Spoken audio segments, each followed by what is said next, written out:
Hello and welcome to Spindle City Straight Talk. I'm one of your hosts. I'm CJ Ferry. And I'm Chip Camara. Welcome. And we have a show for you today. Thanks to our assistance with our sister station, Fall River Government Television, we have a piece of video to show you in a few moments that came from our city council meeting to tell you exactly how our city government plays with your money and our city finances. And I think it's a bit interesting. What do you think, Chip? Oh, I think it's very enlightening, and I think that there's going to be repercussions when this video is looked at by a lot of the taxpayers in this city.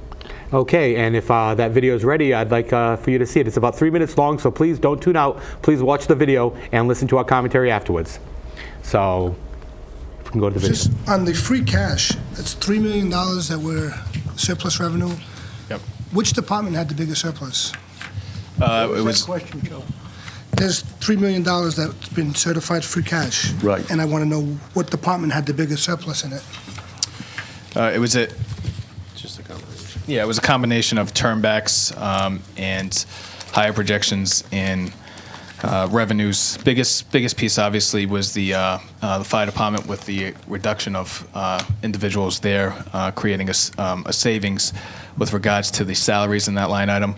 Also, we brought in $2 million of tax title, which also goes to the free cash balance, so that there are various different So that's areas. the biggest one, the $2 million tax title. Yeah. Correct. Yep. And what we're asking for is for bonding purposes. Every time we go out for our bonding and we look for bond ratings, one of the first things they look at is just to see where our stabilization account is. So what we would like to do is put the free cash into the stabilization account early on without holding it for the year end, so that when we're going out for bonds in the February timeframe, we'll always have at least 1 year worth of free cash numbers in there, so it looks like it's consistent from year to year to help improve our bond rating. So overall, other than the Tax title. the tax titles coming in, what the city department was in a surplus? There was a lot of them, nothing really too significant. Some of them coming in at 30,000, 20,000. Across the board, pretty much. Across the board, yeah. So the biggest piece would be the tax title and the fire department as well. Okay. Is that the number we're asking to be certified, $3 million exactly? Is No. it exactly? or- $3.4 million was certified. We sent that letter down to the council, I believe, Couple of weeks ago. 2 weeks ago. We're not looking to have all of it appropriated into the stabilization account. We're looking to keep $400,000 in case there's any need for transfers throughout the year.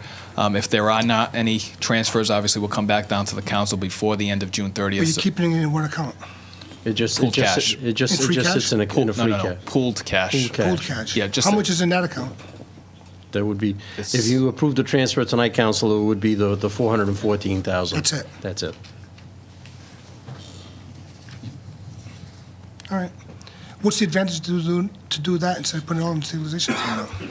though? As opposed to, we could do all that, or as opposed to moving it out, transferring it out of stabilization account, it looks clean for reporting purposes.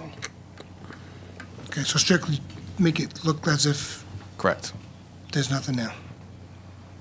Sorry. To build up the stabilization account so that it's higher. On every given year, we'll have at least a minimum of $3 million in that account. In the stabilization account? Correct.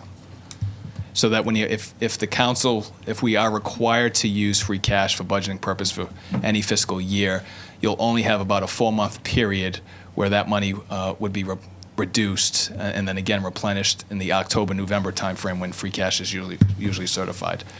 So when you're going for bond rating purposes, it looks like there's an entire full year there for all intents and purposes. Did we already? Isn't this amazing? Isn't this amazing? This is the shell game of money, okay? We're going to put $3 million into our stabilization account now so that in January and February, it looks as though we've had it there all year, but we don't.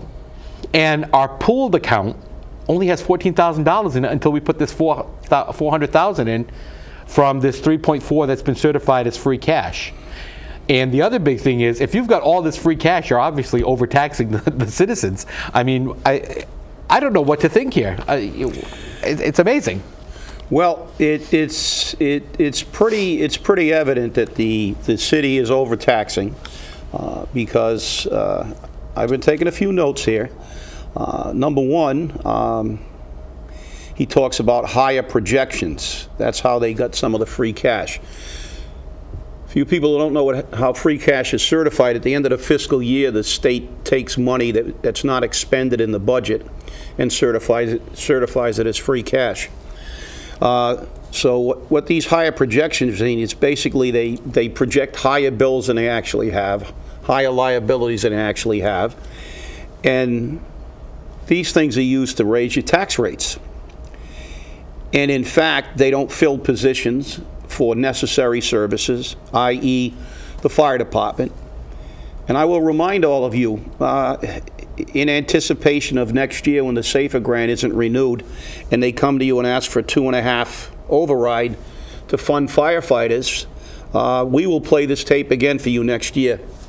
The city voluntarily reduced 14 firefighters. It was 11 in the budget because there were 3 new officers put on. But they voluntarily reduced 11 positions, and those positions are not only his salary, but also the city's portion of the Blue Cross and Blue Shield, which is a pretty whopping amount. And that accounted for one of the biggest portion of this surplus. So next year when they lose firefighters that are funded by the federal government, they're going to say, we need you to pay more taxes to keep the fire department up to manning levels. Well, the fact is, the question has to be asked, why didn't the city keep the fire department up to its manning level in this fiscal year? Because it took city money out and then stuck it in the reserve fund, which is a trick to help you not only pay more taxes, but to put you deeper in debt. Because as Mr. Cadime said, this is, and I quote, it looks like it's there from year to year and we get a better bond rating, which means they can take more bonds and put us in deeper debt. It's a tragic situation, and at some point in time, the bills are all going to come due and Fall River will be in receivership. You know, it's been interesting because once I saw this tape play or this DVD play, I knew we had to bring it right here to the viewers of Straight Talk. And the funny thing is that, of course, I don't just watch the tape and take it at face value. What do? I go digging. So, of course, I called the bonding agencies who don't want to talk to us because who are we? We're the press. So I read the reports. And something that the mayor and Shawn Cadime and a lot of other people don't want you to know is that Fall River is at the bottom. We're the last of the Commonwealth's bonds. We are the bottom of the barrel, the last of the last, and the last to be recommended for sale. And in looking at Standard & Poor's and Moody's reports on the bonds, there's only one other city that's above us. We're at the bottom. And they're not much better than we are. And we're on a watch list. We're actually being watched all the time. And you have to say, why are we being watched? Well, I mean, Mr. Cadime said it very clearly why we're being watched. We're being watched because they don't do it honestly. We make it look like we have $3 million. And if you think the bonding agencies don't know this, you know, Mr. Cadime is only fooling himself and fooling the 9 members of the city council. And to move $400,000 into the pooled funds is to make it look like we have some money to play with. I mean, there was only $14,000 in there before that. This is questionable. This is fuzzy math. You know, this is somewhere where we don't want to be. But again, let's tout the thing. Our bond rating's been upgraded. No, it hasn't. No, it hasn't. I looked at what our bond rating actually is. We're a step above junk bonds. Okay? And that's not really saying much for Fall River. That's not saying much for our bonds. And we have to really say, why is this happening? But the thing that really gets me, $2 million in excess title taxes. Whoa. Where are we gonna? What are we gonna do? Let's go back for a 2.5 override so we can make that a $4 million excess or a $5 million excess. There's a problem here. There's a problem here in the financing. And you, the viewers, you, the taxpayers in Fall River, need to go to your city councilors and you need to say to them, look, don't you dare ask for one dime in increase, because you had $2 million in excess already. So you don't need any money over. Because you had $3 million in free cash certified. You've already had enough money. That's what I would have to say. And to turn around and come back and say, well, we're not going to be able to do the fire department. No, you did it yourself. Find a way to do it now. I mean, I don't know what you would say, Bob. Well, I mean, I'm a little fed up myself. Well, I've been fed up for a very long time because I go back a very long time looking into the finances of this city. Actually, when I was the president of the Firefighters Union, we won 2 arbitrations against the city for contract negotiations, and the first element in winning an arbitration is to prove ability to pay. So we've been looking at the budget for a very, very long time and taking it apart, and it's always been a shell game. But the problem is, and the major problem is, what a lot of people don't realize, as you said, CJ. We are about one step above junk bond. When you go to junk bond, the city goes into receivership. They'll take the city over. And that's what happened to Woonsocket. It's not that far away. There have been cities taken in. Fall River was in receivership once long ago. And the fact is that we are a half a step away from this rating, but we continue to play this game, and we can't. We have to run our budget the way we run our budgets at home. We can't spend money we don't have. We can't overestimate what our bills are to try to get higher taxes from people, because people can't just afford to pay anymore. It's absolutely ridiculous. We cannot continue on this path. There has to be transparency in government. We have to have a simple budget that anybody can follow, and we can't have these projections and this manipulation of your money. And that's what really irritates me. This isn't their money. This is your money. This is my money. This is CJ's money. It's our tax dollars. And we continue to move away from using our tax dollars for anything except to put it into a fund to put us deeper in debt for bonds, while we try to depend on the federal government and the state to fund everything in this city that's necessary. And it is the road to disaster, and we are a long way down it right now. And we have to blame the city council too. They are culpable in this issue. They sat by and they every year they look at that budget, and every year they never take it apart. They never ask the tough questions, and they never, ever hold people accountable. No, we have the only jobs available that you can screw up, make a mistake, and still get a promotion. And I think that's very interesting to find out. We always hear about debt service. And this is something that I found out in digging. And again, nobody ever digs. Or if they do, they don't tell us that they've dug. But one of the things I found out about all our bonds is, do you know that our bonds actually have a trustee? Yes, they do. They have a trustee. And do you know what that trustee's job is? That trustee's job is to make sure that our debt service is met. And how does that trustee do that? Now, here's the funny part about it. The trustee makes sure the debt service is met by taking the cherry sheet money. So if our city does not meet its debt service, the trustee is authorized to take the money, the state aid paid to the city, otherwise known as the cherry sheet money, and take it from the city to pay the debt service. This is why the city scrambles whenever it comes to paying debt service, because if they don't meet the debt service payment, they turn around and they have to give up their state aid, which would really decimate the city. And that's why we are a welfare city. And I'm not talking about the people in the city who are receiving some type of assistance. I'm talking about the city itself. we are a welfare city, that we've become so dependent upon that state aid and that federal aid that without it, we fall apart. And it's the truth. If we can't meet our debt service, they don't have a problem with it because they'll just take our state aid and meet our debt service. And this is scary. This is something scary to look at. And Shawn Cadime said in that piece, and I mean, if you'd like, we can replay it over and over and over again, and we will again replay this at some point in time. But Shawn Cadime has said it, that, you know, we do this to make it look like that we have a constant stabilization fund. That sounds like fraud to me. I mean, it's a strong word, but it sounds like he's saying something which could be considered fraud. And that's scary.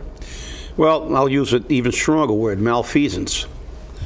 And it is bordering on malfeasance. The fact is that what we are doing is we are creating a debt that we can't pay. By law, only the federal government can deficit spend. But in reality, Fall River right now is deficit spending. We have, and I've said it before on this show, Shawn Cadime said in Boston at a meeting with 2 senators and our state representative delegation in the room and the president of the city council that this city is $500 million in debt. That is $500 million. We have, even with the manipulations of numbers, we have $3 million in the reserve fund. The last time I checked, $3 million is well short of $500 million. So when these bonds become due and we have issues in paying bills and they pull the cherry sheet, this city will be bankrupt, and our government as we know it will be replaced. And sometimes I think that might not be a bad thing, the way we run our government. I don't disagree with you there, Chip, at all. It's, but we're getting to the point now that we have to say, you know, where does it stop? Obviously, it can't stop at the polling place, because the voters in Fall River really don't seem to care. When you have, 75% of the voters not showing up, that tells you the apathy that exists in the city. And the 25% that do show up just vote the same old because they don't know any better. Maybe they're stupid, maybe they don't care, maybe they're just indoctrinated to do that. I don't know what to say, but it's a scary thought that, Fall River could be one of the first Massachusetts cities or towns that have to go into receivership to change the way we do things and the way we look at things. I know that people are already saying that we're bringing up the issues on this show that nobody want to hear. I was stopped at the market this weekend and told, I think you're doing a great job. Keep bringing up those issues because nobody wants to hear them. And that's true. Nobody wants to hear them. But it scares me to think that we're the only 2 that are doing this. I'm sure there are a lot of other people out there, and I know that we hear from them. But what will it take for the people in Government Center, the people in the City Council chamber, and the people on the 6th floor to finally hear that we want a change in the way things are done? What's it going to take? Do you have any ideas?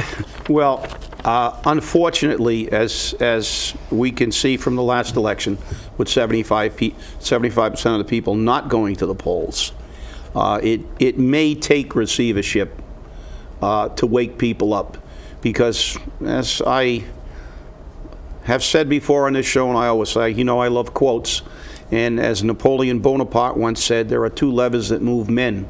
That's fear and self-interest. And that also applies to the electorate. It seems the only time people come out to vote is when they have a vested interest or they are angry. And they don't get angry until it affects them directly in their pocketbook. Right now, there's some dissension out there, the tax rate's going up, but they won't react until after it goes up to the point where they can't afford to pay for their houses. And that's not the way to do business. We have to be proactive, not reactive, and you can't run a city this way. The reality is that the mayor is going to continue to run this city the way he's running it. And I blame, and it's going to be part of my commentary later, because my commentary today is going to be on the city council, not on the mayor, but I blame the city council. The fact is that these 9 individuals were elected to protect our interests. They are our representatives. And when the mayor continues to run government by crisis, and they continue to allow that to be their excuse to support fiscal policies that are going to run us into the ground, I've had enough personally. You can't do it this way. You know, one crisis is bad enough, but when everything that we vote on is a crisis, and it's at the 11th hour, we are not doing business properly, and nobody ever calls the mayor on this. They complain a little bit and say, oh, I wish we would have seen this 3 months ago, but they still vote for it. And you know something? Maybe it's time to tell the mayor, we'll pay the fines. As a matter of fact, let's pay those fines out of the salaries of the department heads that didn't do their job. Yeah, after all, the regulations are just changing too fast. We can't keep up with them. We've heard that a couple of times, haven't we? Yes. You know, it's a scary thought. And I'll tell you, it's very difficult for us to do this show sometimes. Like us, hate us, love us, whatever the case may be, we're going to do it. And the one thing I say all the time to people, I've said this to friends, I've said this to relatives, I've said this to acquaintances, I've said this to politicians. Business is business and personal is personal, and never the twain shall meet. And both Chipper and I have had battles where we have sat in a room and fought a battle and called them out and called them everything under the sun except, late for dinner. But let me tell you something. After that meeting's over, after that debate is over, after that negotiation is over, when we step out of that room, we can go out and we can have a dinner with that person or people. We can have a drink with those people or a person, because that's business. And what happens outside of that is personal. When we make a commentary here, that's not personal. That's not a personal attack. That's a commentary. And we respect the people that we talk about. And I want to make that perfectly clear. Even Mr. Cadime. We may not like Mr. Cadime on some of the decisions he's made in his office. But those are his decisions in his office. And we may not support him in those decisions. But that's business. And that's the way it is. But what we're telling you is the truth. And we back them up. And we check them out. And we want you to know that we can back up everything that we say here. And the reason why we aired a 3-minute section from Fall River Government Television, which we have to thank again for that piece, is because we don't want to be questioned on where we're basing our statements or the statements of the people that are being made. And if that's how we have to do it, then that's what we will do. I want to be sure that everyone is aware of that. And you have a commentary this week. Yes, it's my turn. It's your turn. It is my turn. And Do I get the Kevlar vest now or later? I will preface it by reiterating what you said. I know many of the city councilors. They're personal friends of mine. And socially, we get along. But there are times when I do things they don't like, and there are times when they do things that I don't like. However, with that being said, I actually put more blame on the city council than I do on the mayor. The reality is it's their job to represent us. And when he does something wrong, they are our only stopgap, and they're not doing their job. And I'll remind them in this commentary, first, of their obligation. This is Article 5 of Section 1 of the Massachusetts Constitution. All power residing originally in the people and being derived from them, the several magistrates and officers of government vested with authority whether legislative, executive, or judicial, are their substitutes and agents, and are at all times accountable to them. And that them is us, councilors. You don't have to get along with the mayor. You have to represent us. You have to be accountable to us, and you are not being accountable to us. By voting a budget that has allowed $2 million of extra taxes to be put into the fund means you have voted to overtax us. By voting to increase our water fees, when in fact that wasn't presented in the budget, the meter fee, you are not representing us. You have not represented us in a very long time. You even attempted to stop debate on the budget by the general public, who you are accountable to by our own Constitution. And I am not happy with that. You have to do better. And there are going to be people who say, yeah, we criticize and we always call them out. Well, that's what we have to do. Because number one, it's their job and they should be held accountable. And secondly, it's our obligation as Americans. So now I'll read another little quote here. It's from President Theodore Roosevelt. And it talks about him as the president, but it applies to all politicians. The president is merely the most important among a large number of public servants. He should be supported or opposed exactly to the degree which is warranted by his good conduct or bad conduct. Therefore, it is absolutely necessary that there should be full liberty to tell the truth about his acts, and this means that it is exactly necessary to blame him when he does wrong as to praise him when he does right. To announce that there must be no criticism of the president or that we are to stand by the president, right or wrong, is not only unpatriotic and servile, but it is morally treasonable to the American public. We have to call these people on this. This city council and this attitude that we always have to get along with the mayor regardless of what he does is unacceptable. You're not doing your job. And even though I may like some of you personally and socially, if you continue on this path, I will work diligently to make sure the only place I see you is in a social atmosphere. Well, sometimes our commentaries can be scathing, and sometimes they are a little difficult. I know that my last commentary hit the nail on the head that some people actually were offended by it and sent it out via email to other people, and that's okay. I have no problem with that, and hopefully you have no problem with some of Chip's commentary today. But you know what? If you do have a problem with it, then maybe we're saying something right. And that's the whole point that we have here. And for this week, this has been Spindle City Straight Talk. Remember, you can contact us by phone, by email, or on Facebook. Please look for us and give us your suggestions, your comments, your hate mail, your love mail, whatever it may be. We want to hear from you. Stop us on the streets, get us in the stores, let us know what's on your mind. Until next time, thanks for watching, and it's been a great show. Good day, and remember, if you're going to talk about politics, always talk straight.